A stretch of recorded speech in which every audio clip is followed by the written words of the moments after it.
Та нар хуваах гэдэг үгийг өмнөөс сонсож байсан байх гэж бодож байна. Хин нэг нь та нарт ямар нэгэн юмыг хуваа, мөнгөө дүүтэйгээ ч юм уу, найзтайгаа ч юм уу хуваа гэж хэлж байсан баг. Үндсэндээ энэ нь ямар нэгэн юмыг дундуур нь хуваахыг хэлээд байгаа юм. Алийн төвчэтгий хуваах. За жишээ нь надад 4 ширхэг зоос байлаагүй. Аль болох гоё зоос сурахыг хичээнэ. Надад нэг иймэрхүү 4 ширхэг зоос байлаа. Энэ заасан дээр байдаг Жорж Вашингтоны дүр гэж бодчих. Энэ бол зоосон дээр байдаг Жорж Вашингтоны дүр гэж бодчих. Тэгээд манай найз бид хоёр байгаагүй. Бид хоёр зоосон мөнгнүүдийг хувааж авна. За энэ бол би өөрийгөө бас гоё зурнаа. Энэ бол би биш нэлээ өтгөөсдэлтэй. Тэгээд энэ нь харин манай найз. Бас гоё зурхыг хичээнэ. Тэр халдсан. Тэгээд чихнийхаа дээгүүр үстэй. Ирүүндээ бас жоохон сахалтаагүй. Ингээд энэ бол манай найз. Энэ бол би. Одоо энд байгаа 4 ширхэг заасан мөнгийг бид хоёр хоорондоо хувааж авна. Тэгэхээр сайн ажиглаарай. Бидэнд 4 ширхэг заасан мөнгө байгаа. 4 ширхэг байгаа. Тэгээд тэдгээрийг бид хоёр хувааж авна. 2 хүн байгаа. Энэ 2 гэсэн тоог би доогуур нь зурчих юм. Тэгэхээр бид 4 заасыг 2-т хуваах гэж байна. Хоёулаа хоорондоо хувааж авах гэж байна. За та нар иймэрхүү юм өмнө нь бишгүй л хийж байсан баг. Яадаг вүлээ? Яах юу ах вэ? Бид хоёр хоёулаа 2-2 заастаа. Ингээд хуваагаадах юм. 2 болгон хуваая. Яг юу хийж байгаа вэ гэхээр үндсэндээ 4 заасыг тэнцүү 2 бүлэгт хувааж байна. 2 тэнцүү бүлэг. Үүнийг чинь хуваах гэж нэрлээд байгаа юм. Хэдүүлээ энд байгаа хідэн зоосыг 2 тэнцүү бүлэг болгон хувааж байна. Тэгэхээр та нар 4 зоосыг 2 бүлэг болгон хуваахаар заавал энд ингээд 4 зоос байгаа тий. Ингээд 4 зоос байна. Тэгээд тэдгээрийг 2 бүлэг болгон хуваасан. Энэ нь бүлэг 1. Бүлэг 1 нь энд байна ингээд. Харин энэ нь бүлэг 2 байна. Бүлэг бүрт хэд байна вэ? Өөрөөр хэлбэл бүлэг бүрт хэдэн зоос байна вэ? Тэгэхээр бүлэг бүрт 1, 2 гээд 2 зоос байна. Арай цайвар өнгөөр бичсэн дээр бол та. Бүлэг тус бүрт 1, 2 зоос байна. Нэг бүлэгт 1 зоос, 2 зоос байна.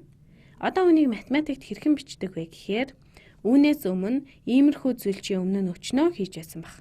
Найстайгаа ч юм уу, ах дүү нартайгаа ч юм уу ямар нэгэн юм хуваах тохиолдол бишгүй л гараа биз. Тэгэхээр үүнийг математикт яаж бичдэг вэ? Үүнийг бичихдээ дөрвийг хуваах нь энэ дөрвийг хэлж байгаа шүү. Ижилхэн өнгөөр биччихье. Энд байгаа энэ дөрвийг 2 бүлэг болгон хувааж байгаа. Тэр 2 бүлэг нь энэ байна. Бүлэг 1 нь энэ, бүлэг 2 нь энэ. Тэгэхээр 2 бүлэг болгон хуваана гэхээр дөрвийг хуваах нь 2 гэж бичнэ. Тэнцүү дөрвийг 2 бүлэг болгон хуваахад бүлэг бүрт 2 зоос байсан тий. Иймээс тэнцүү 2 байна. За энэ жишээг ингэж харуулж байгаагийн учир нь хуваах үйлдэл гэдэг зүйл угаасаа та нарын амьдралд өдөр тутам байдаг үзэгдэл байх нэ. Бас нэг чухал зүйл бол хуваах гэдэг нь үржүүлэх үйлдэлийн эсрэг үйлдэл юм. Хэрв надад 2 бүлэг байгаа, 2 зоостой 2 бүлэг байгаа гэсэн бол тэр 2 бүлгийг бүлэг тус бүрийн 2 зоосоор үржүүлээд нийт 4 зоос байж таарна. Иймээс эдгээр нь ямар нэг хэмжээгээр төстэй зүйлийг яриад байна гэсэн үг. Тэгэхээр илүү сайн ойлгохын тулд дахиад хэд хэдэн жишээ ажиллаж үзье. Баахан дасгал ажилланаа. Ингээд энэ хэд байх вэ? 6-г хуваах нь гоё өнгөрчнэ. 6-г хуваах нь 3 хэд гарах вэ? Тэгэхээр 6 ширхэг юм зуръя. Юу ч байсан хамаагүй.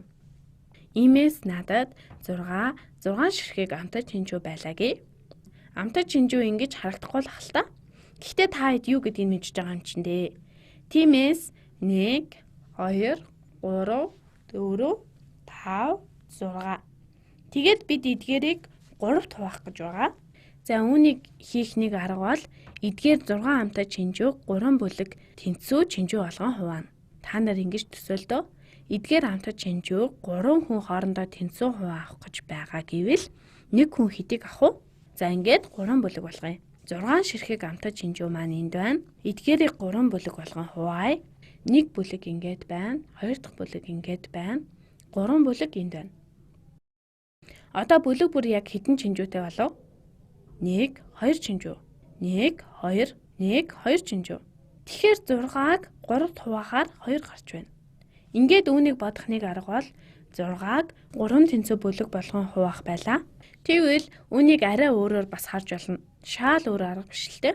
Гэтэ үүнийг санаж явахад гэмгүй. 6-г хуваах нь 3 гэдгийг одоо өөрөөр үзнэ. Энэ удаад надад 6 бөөрөлцгөн байлаагүй. Зурхад амархан 1 2 3 4 5 6. Тэгээд энд 3 бүлэг болгон хуваахын оронд энд хийсэн те 1 2 3 бүлэг. Үүний оронд яах вэ гэхээр хэрэв 6-г хуваах нь 3 гэж байвал бид эдгээрийг 3-3-аар нь бүлэг болгон хуваана. 3 бүлэг биш 3-3-аар нь бүлэг болгоно гэсэн үг. За тэгвэл хэдэн бүлэг 3 болохыг зураадах юм. Ингээд энэ бол 1 бүлэг 3. Тэгээд энэ нь 2 бүлэг 3. Иймээс ямар нэгэн 6 ширхэг юмыг 3-3-аар бүлэг болгон хуваах юм бол надад 1-2 бүлэг үсгэнэ. За энэ бол хуваах үйлдэлийг бодох бас нэг арга байлаа. Үнэхээр сонирхолтой байгааз. Хэрэв энэ хоёр хамаарлыг сайн ажиглавал 6-г 3-т хуваах болон 6-г 2-т хуваах хоёрын хооронд ямар хамаарал байгааг олж харах болно. Би энд бичээдхээ 6-г хуваах нь 2 гэж байвал хитүү. Үүн дээр үндэслэн харвал хит юм шиг байна уу? 6-г хуваах нь 2. За харъя. Алив зурчих юм. 1 2 3 4 5 6. 6-г хуваах нь 2-ыг хэдүүлээ. 6-г 2 бүлэг болгон хуваах гэж харж болно.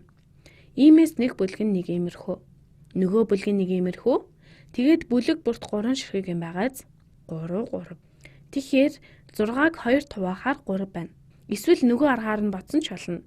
6-г хуваах нь 2 гэдгийг та хэд 6 ширхэг зүйл жишээ олгож аваад 1 2 3 4 5 6. Тэдгээрийг харин 2-2-оор нь бүлэг болгон хуваана. Өөрөөр хэлбэл бүлэг бүрт 2 зүйл байхаар бодоо хуваана гэсэн үг. Бүлэг бүр 2 зүйлтэй гэхээр бодоход их амархан байгааз нэгдэх нь ингээд бас нэг бүлэг, ийм бас нэг бүлэг байж болно. Бүх бүлгийг яг ижил зурх албагүй бүлэг 2-ууд ингээд гараад ирлээ. Тэгээд хэдэн бүлэгтэй болов? 1 2 3 бүлэгтэй болсон байна. За тэгэхээр сайн хардаа. Энэ бол тохиолдол биш. 6-г 3-т хуваахаар 2 гарна. 6-г 2-т хуваахаар харин 3 гарна. Алив энэ дор бичээдэх үү? 6-г хуваах нь 3 нь 2 гарна. 6-г хуваах нь 2 нь 3 гарна. Яагаад ийм хамааралтай байна вэ гэхээр хамаг учир нь 2 болон 3-ын байрыг сольж болоход л байгаа юм. Яагаад гэвэл 2 ба 3-ын үржүүр нь 6 байдаг шүү дээ. Хэрв надад заавал 2 бүлэг 3 байвал ерөөсөө 2 бүлэг 3-аа зураадах юм. 3-ын 1 бүлэг ингээд 3-ын 2 дахь бүлэг нь ингээд байж байна. Тэгэхээр 2 бүлэг 3 нь 6-таа тэнцүү байдаг. 2-ыг үржих нь 3 нь 6-таа тэнцүү. Эсвэл нөгөө талаас нь бас ингэж харж болно. Хэрв надад 3 бүлэг 2 байсан бол тий. За 1 бүлэг ингээд дахиад 1 бүлэг 2 ингээд байна. Тэгээд 3 дахь бүлэг 2 нь ингээд байж байна. 3 бүлэг 2 буюу 3 2-ын бас л 6 үстэй. 2-ыг үржих нь 3 нь 6. 3-ыг үржих нь 2 нь ч бас 6. Үржүүлэхийн тухай хичээл дээр байрлал хамаагүй гэдгийг хэдүүлээ сурсан тийм үү? Гэхдээ үүнд л хуваахын хамаг учир байгаа. Хэрэг чи эсрэгээр нь авч үзээд 6 зүйлтэй байж байгаад түүнийгээ 2-2-оор нь бүлэг болгон хуваах юм бол 3 гарна. Эсвэл 6 байхад түүнийг 3-3-аар нь бүлэг болгон хуваавал 2 гарна. За ахаад хэд хэдэн жишээ ажиллая.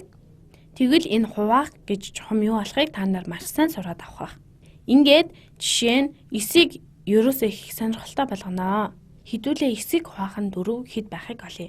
9-ийг 4-т хуваахаар хэд гарахыг харахын тулд 9 ширхэг юм зурнаа. 1 2 3 4 5 6 7 8 9. За тэгэхээр 4-т хуваана гэхээр хэдүүлээ энэ удаад 4-ийн бүлэг болгон хуваах гээд үзье. 4-өр бүлэг болгоно гэсэн үг тийм. Энэ юмнуудаа бүлэг болгон зуръя. Иймээс энэ ингээд нэг бүлэг 4 байна. Зүгээр л хамаагүй 4-ийг сонгочлоо. Тэгээд энд бас нэг бүлэг 4 байна. Гэтэл надад энд нэг юм үлдчихлээ. Үүнийг хэдүүлээ тэгвэл үлдэгдэл гэж нэрлэе. Гэвч энэ ганц зүйл маань өөр нэг бүлэг 4 болж чадахгүй. 4-т хуваана гэхээр 9-ийг зөвхөн 4 зүйлтэй бүлэг болгон хуваах боломжтой. Тэгэхээр үүний хариу бол энэ магадгүй үзээгүй шинэ ойлголт байх. 9-ийг хуваах нь 4 тэнцүү 2 бүлэг мөн үү? Энд 1 бүлэг, бас энд 1 бүлэг байна тий. Тэгээд надад 1 үлдээж байна. Үлдээгдэл 1 гэж гарна. Учир нь тэр нэг нь өөрөө 4-ийн бүлэг болж чадахгүй. Иймээс энд үлдээгдэл 1 гин. 9-ийг 4-т хуваахаар 2 гараад 1 үлднэ. Тэгвэл 12-ыг 4-т хуваахаар хэдүү гэж асуувал та нар яах вэ? Тэгэхээр 12 юм зураатах юм. 1, 2, 3, 4, 5, 6, 7, 8, 9, 10, 11, 12. Бичнэ. 12-ыг хуваах нь 4. Ингээд би эдгээр алим ч юм уу, чавх ч юм уу, эдгээр 12 зүйлийг 4 бүлэг болгон хуваая. Болох нь харцгаая. За ингээд энд 1 бүлэг 4 байна. Бас энд 1 бүлэг. Ашгүй яг ингээд болж байна гэж 3 дахь бүлэг 4 нь энд байна. Яг ингээд. Өмнөх жишээн дээр шиг ямар нэг юм үлдсэнгүй тийм үү? Би 12 зүйлийг яг 3 бүлэг 4 болгон хувааж болох юм байна. 1, 2, 3-ын бүлэг 4. Тэгэхээр 12-ыг 4-т хуваахаар тэнцүү 3 гарах нэ. Түрүүчийн видео хичээлээр үзсэн дасгалаа ахаад бодъё. 12-ыг хуваах нь 3 гэж байвал яах вэ? Өнгөр бичээдгий. 12-ыг хуваах нь 3. Тэгэхээр сурсан бүхэн дээрээ түшиглэн тун амархан олж болно. Энд чинь мэдээж 4 тийм үү? Яагаад гэвэл 3-ыг өрчгөн 4 нь 12 байдаг. Гэхдээ баталж харцгаая. 1, 2, 3, 4, 5, 6, 7, 8, 9, 10, 11, 12. Одоо 3 3-аар нь бүлэг болгон хуваая. Нэг удаа би жоохон хачин харагдахаар хуваая. За энэ ингээд 1 бүлэг 3 байна. Нэг иймэрхүү. 12-ыг хуваах нь 3 гэсэн. Тэгээд энд бас 1 бүлэг 3. Яг ингээд. Одоо энэ 3-ыг бас 1 бүлэг болгон хуваавчих юм. Нэг иймэрхүү. Тэгээд энэ нь 3-ыг бас 1 бүлэг болгоё. Ингэж сонин ээл үсэг шиг дүрс үүсгэн хуваалгүйгээр үүнээс илүү амархнаар ч хуваах арга байгаа шүү дээ. 3 3-аар нь бүлэг болгон хувааж л байвал ямар хэлбэртэй байх нь хамаагүй гэдгийг харуулах гэсэн юм. За тэгээд хэдэн бүлэгтэй болов?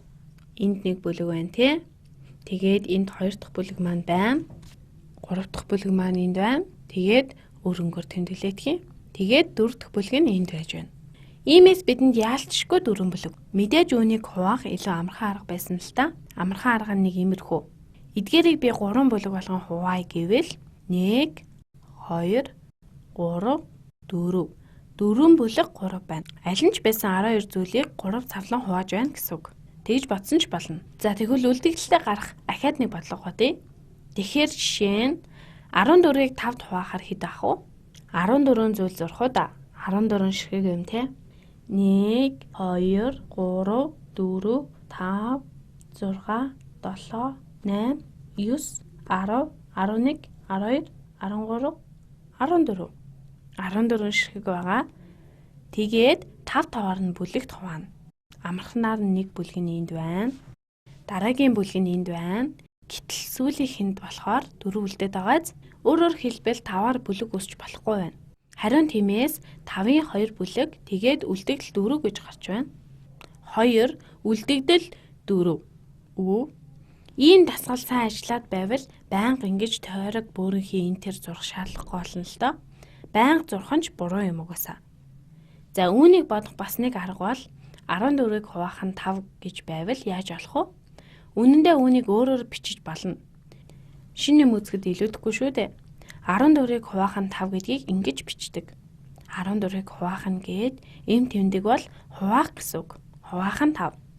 Тэгээд энд яах вэ гэхээр хардаа 5 нь 14-т хэд удаа багтах уу? Харцгаая. Одоо үржүүлэх нь хүрдээ толгоондоо батна. 5-1-ийн 5, 5-2-ын 10 байдаг. 10 нь 14-өөс багтвал 5 нь ямар ч байсан 2 удаа багтана. 5-3-ын 15.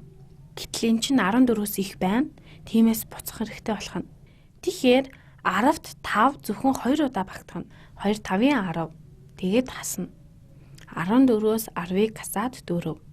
Энэ нь түрүүн гаргасан үлдэгдэл байгааз 14-ыг 5-д яг 2 хувааж болно те. Тэгээд 2 бүлэг 5-ын дүүссэн. Өөрөөр хэлбэл 10 гэсэн үг тийм үү? Гэсэн ч 4 үлдэж байна. Үлдэгдэлтэй гарч байна. Ахаад нэгийг бодох уу? Тэгвэл үнэхээр энэ бүхнийг маш сайн алгаад авах байх. За энэ хажуугийн тэмдэглэгийг бичье. 8-ыг хуваах нь 2 хэд вэ? Үүнийг бас ингэж бичиж болно. энд хэд гарахыг олох гэж байгаа те. Энэ асуултын тэмдэг ингээд байж байг. Үүнийг өөрөөр би 8-ыг хуваах нь 2 гэж ингэж бичиж болно. Тойрог зуралгүйгээр эхлээд бодцохоод дараа нь тойргуудаа зурж үзье. Тэгэхээр энд бодохдоо 2-1-ийн 2 те.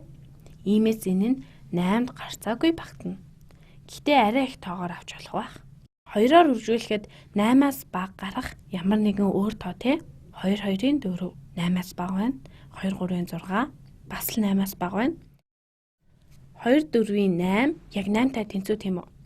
Иймээс 8-д 2 4 удаа орно гэх байна. Өөрөөр хэлбэл 8-ыг 2-д хуваахаар 4 гарнаа гэсэн ч болно. Тойргуудаа зурсан ч болно л доо. 1 2 3 4 5 6 7 8 албаар замбраагүй зурчлаа. Одоо 2 2-оор нь бүлэг хуваацгаая. 1 бүлэг 2, 2 бүлэг 2, 3 бүлэг 2, 4 бүлэг 2.